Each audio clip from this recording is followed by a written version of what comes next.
এবার আবু জেহেল রাত্রে গভীর রাত হয়ে গেছে, ঘুমাই না। মনোযোগ দেন মা বোনেরা, মনোযোগ দেন, আপনাদের আলোচনা আসছে।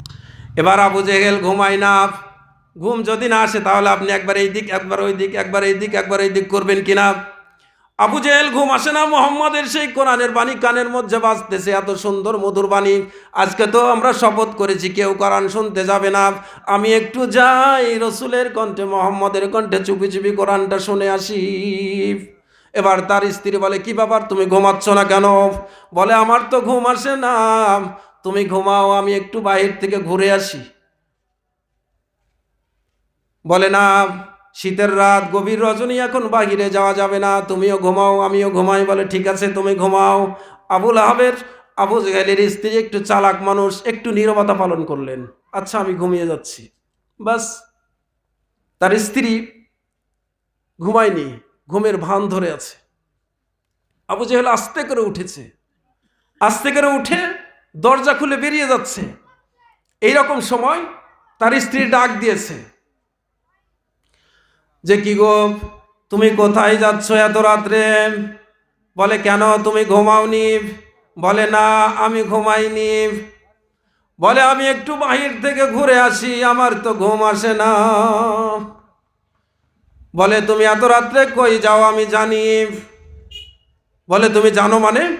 বলে, আজ 30 বছর তোমার সঙ্গে আমি সংসার করি, তুমি কই যাও যদি নাই জানলাম, আমি তোমার সঙ্গে কি সংসার করলাম?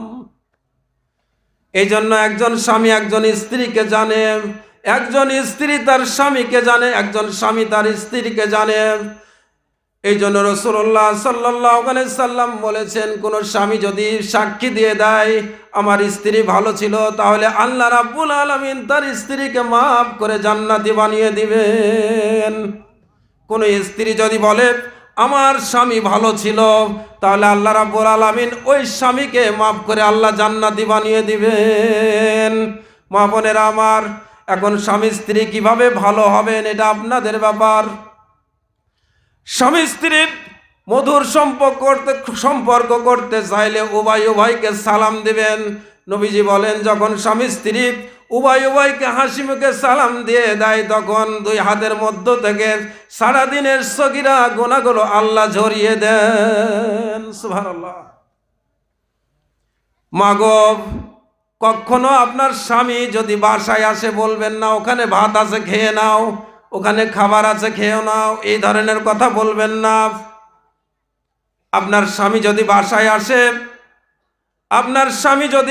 আসে, স্বামীর সামনে যাবেন, স্বামীর সামনে যে একটু মুচকি হাসি দিয়ে খাবারটা আগিয়ে দিবেন। আল্লাহ রাব্বুল আলামিন আপনার আমল নামায় সারা রাতের নফল নামাজের সওয়াব লিখে দিবেন। সুবহানাল্লাহ। আপনি তো রাত জেগে ইবাদত করতে পারেন না রে মা, পারেন? মা বোনেরা আমার, রাত জেগে ইবাদত করতে পারেন না। স্বামী যখন বাসায় আসবে তখন কখনো বলবেন না যে ওই টেবিলে খাবার আছে খাবারটা খেয়ে নাও, এ ধরনের কথা বলবেন না। সব কাজ বাদ দিয়ে স্বামীর সামনে আসবেন, স্বামীকে সালাম দিয়ে একটু মুচকি হাসি দিয়ে খাবারটা আগিয়ে দিবেন। সারা রাতের নফল নামাজের সওয়াব আল্লাহ রাব্বুল আলামিন আমার মায়ের আমল নামাতে দিয়ে দিবেন। সুবহানাল্লাহ। আমার বাপ জানেরা, আপনারা ওই রকম সারা রাত নফল নামাজের ইবাদতের সওয়াব পাবেন কি করলে? আপনি বাসায় এসে দেখতেছেন আপনার স্ত্রী কাজ করতেছে, আপনি সে উল্টাপাল্টা শুরু করেছেন। হ্যাঁ, তুমি কি কাজ করতেছো? খাবার রেডি করোনি, ধমক দিচ্ছেন, গালিও দিচ্ছেন। এমনকি এমন ভাইয়েরা আছে একটা ধাক্কাও মেরে দেয়, চড়ও মেরে দেয়। এটা করা যাবে? এটা করা যাবে না। আমার রাসূল বলছেন, যদি কোনো স্বামী বাসায় আসে, এসে যদি স্ত্রীকে দেখে স্ত্রী কাজে ব্যস্ত আছে, ওই কাজে যদি সহযোগিতা করে, স্ত্রীর সাথে হাসি মুখে কথা বলে, আল্লাহ রাব্বুল আলামিন সারা রাত নফল নামাজের সওয়াব ওই স্বামীর আমলনামায় দিয়ে দিবেন। সুবহানাল্লাহ। নবীজি একদিন জিহাদে গেলেন, খুব গুরুত্বপূর্ণ আলোচনা। নবীজি একদিন জিহাদে গেলেন, তো আম্মাজান আয়েশা সিদ্দিকা তো ছোট মানুষ, তিনি রুটি বানাচ্ছেন। তো ছাগল এসে খেয়ে নিচ্ছে, ছাগল খেয়ে নিচ্ছে, আবার বানাচ্ছে, আবার রাখতেছে, আবার ছাগল খেয়ে নিচ্ছে। এরকম করতে করতে আম্মা জান আয়েশা সিদ্দিকা ওখানে ফ্লোরে ঘুমিয়ে পড়েছেন। ক্লান্ত মানুষ, ঘুমিয়ে পড়েছেন। তো নবীজি আসলেন, এসে দেখতেছে আয়েশা ঘুমাচ্ছে। আমরা কি এটা মেনে নেব? হ্যাঁ, তুমি ঘুমাচ্ছ কেন? রুটি ছাগলে খেয়ে নিল, এমনকি ধাক্কাও মারবেন, পিটুনিও দিবেন, ঠিক কি না? এরকম করা যাবে না। নবীজি আসলেন, এসে দেখতেছে আটাগুলো ওখানে আছে। নবীজি নিজেই আটাগুলো খামির করলেন, খামির করে রুটি বানিয়ে মাংস রান্না করে রুটি তৈরি করে আম্মা জান আয়েশা সিদ্দিকাকে ডাক দিয়েছেন, আয়েশা উঠো, চলো আমরা দুইজনে এখন রুটি খাবো। সুবহানাল্লাহ। এইটা হচ্ছে নবীজির আদর্শ। একজন স্বামী কোয়ালিটি হবে এরকম। তে যেটা বলছিলাম, কোরআনের বিরোধিতা করলে আল্লাহ আপনাকে হেদায়েত দেবে না। আবু জেহেল, তার স্ত্রী বলল, তুমি কোথায় যাও এটা আমি জানি, তুমি এত গভীর রাত্রিতে মুহাম্মদের কোরআনুল কারীম শোনার জন্য যাচ্ছ।